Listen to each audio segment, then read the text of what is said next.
Birthday blues. They happen every year, and you have come to dread the appearance of your own birthdays and mine. You would much rather neither take place, if you are entirely honest.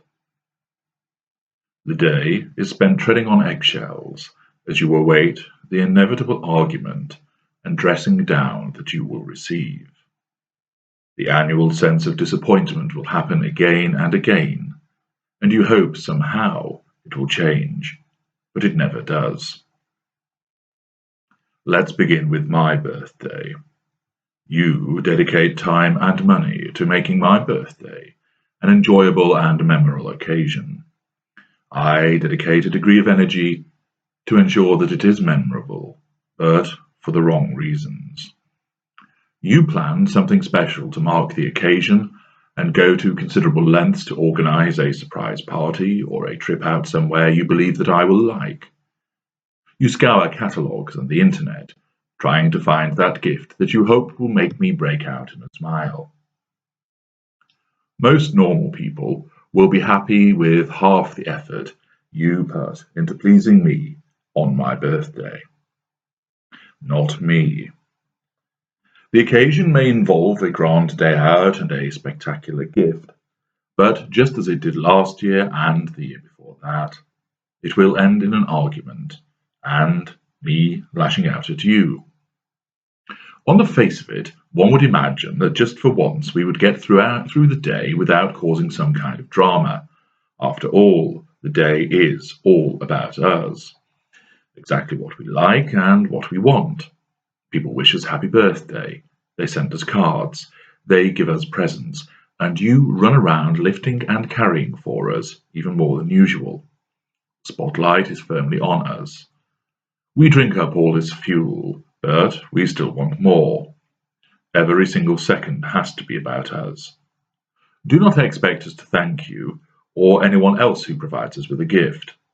Remember, we are entitled to receive them. We may have received gifts off 20 people, but you know that all we will harp on about is the one person that we did not get a gift from whom we expected to. That becomes the focus of our considerable irritation. The brilliant and thoughtful gifts are left to one side as we rail against this one person who has not bought us something. It does not matter that they sent a card. It does not matter that we did not send them a gift on their birthday and never have done. And it does not matter that nobody else would expect this distant relative to send such a gift. We will raise it and repeat it and rant about it. Woe betide you if you do not give to us the exact gift we expected. If you fail to do this, we will comment and lash out at you. You cannot possibly love us, since you did not give us the right gift. We conveniently ignore the fact that what you have bought us is still a wonderful gift, and we actually do like it. That is not the point. It is not the gift we wanted, and you will be subjected to our scathing remarks. If, by sheer dint of exhausted effort, you manage, against all the odds, to work out what we want, don't expect us to help you by explaining what we want, though. We expect you to know this through telepathy, and you do give us the right gift. Do not expect smiles and thanks. We need to make a scene. Instead, we will remark, I see you finally got it right. It does not really make up for all the years you got it wrong, though, does it? You can never win when it comes to providing us with gifts. We will always want to put you down, no matter what you have done, and irrespective of the effort and expense that you have gone to. We will always be unsatisfied, and this will manifest in us giving you a dressing down in front of everyone at the party, or storming out of the venue at some perceived slight. Alternatively, we say nothing, but you can tell, and you are just waiting for the eruption later on, behind the closed doors. Every year, you will hear the same stinging accusation ringing in your ears. You've ruined my birthday again. When it comes to your birthday, the position is just as bad. We will routinely pretend to forget about it. Do not be fooled by our repeated apparent memory lapses. We have minds that remember everything, and our powers of recall are spectacular. We know your birthday is on the horizon, and with most things with us, it generates two reactions. On the one hand, we resent the forthcoming anniversary because it is a day geared towards the individual, namely you. It is not about us, and we cannot stand that. It is rare that you ever allow the spotlight to be shone on you. By now, you are so used to having to point it at us, you give up on it ever being fixed on you. But you do hold out the futile notion that it might still be done on your birthday, of all days. We find this galling. This is a day that will be about you, and thus, where on earth will we get our fuel from? Its approach generates a mix of dread and horror and anticipation inside of us. Conversely, we also relish your birthday because we know, despite every previous disappointment, you still hold out hope that this year it might just be different. You pray to your own personal God that please, just for once, the day can pass without incident, and you can enjoy yourself. You are not particularly bothered about doing anything special, perhaps a meal out somewhere. The gift need not be expensive, just so long as it exhibits some kind of thought has gone into it. Your thoughts are based on hope as opposed to expectation. It will not be different, because we need to spoil it. We need to make you feel upset and demeaned. To achieve this, there are various things that we will do on your birthday. 1. We forget about it completely.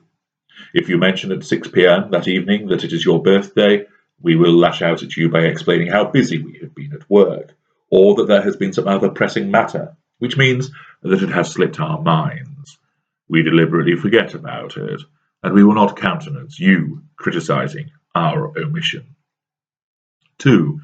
We organize something lavish, but we know it is not something you will actually like. As usual, you put a brave face on it and fix a rigid smile to your face. We know what you are really thinking, because we know it is not something you like. In fact, it is more likely that we have organized something that we enjoy. We do this so that everyone else can see what a grand and delightful gesture we have made, and we drink in his or her or their admiration. It also enables us to poke at you repeatedly, suggesting that you don't like it, do you? We are goading you into making a tiny admission that it is not quite what you expected. And then we erupt in self-indignant fury as we castigate you for being ungrateful after all the effort we have gone to. 3. We buy some token gesture and point out that your 43rd birthday is not really something to celebrate, is it? It is hardly a milestone. We then use this to remark on your advancing years and point out your various flaws. 4. We organize a lovely birthday for you, but spoil it by turning the spotlight back onto ourselves. We turn up late, we flirt with a guest, or we manufacture some other kind of drama so that everyone is looking at us and not at you. We complain at waiters when there is a family meal out, when there is no actual need to do so. We want to make a scene and wrench the spotlight back over to us.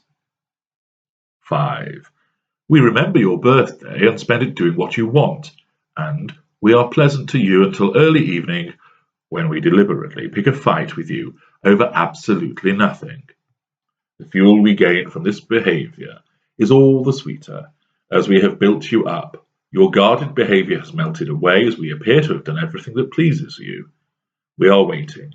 We are waiting for you to feel good and happy, and then we will cast you down, so your emotional reaction is all the more heightened.